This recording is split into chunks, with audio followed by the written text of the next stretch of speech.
Sekarang Israel yang telah membunuh puluhan ribu umat Islam di Palestin lawan dengan Iran yang membunuh ratusan ribu umat Islam di merata tempat.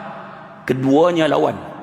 Dan tuan-tuan tengok statistik daripada 1948 negara Israel diwujudkan, kemudian negara Palestin ditindas. Sejak daripada 48 sampai tarikh hari ini, jumlah yang Israel bunuh umat Islam Palestin, tuan-tuan, tak sebanyak Syiah bunuh umat Islam di Syria dalam tempoh 2011 sampai tahun lepas sahaja di Syria.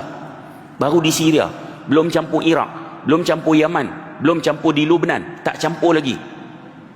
Maksudnya di Syria sahaja dalam tempoh daripada 2011 sampai tahun lepas, jumlah pembunuhan yang dilakukan oleh rejim Syiah puluhan kali ganda yang dilakukan oleh rejim Zionis sejak daripada 48, tahun 48 lagi.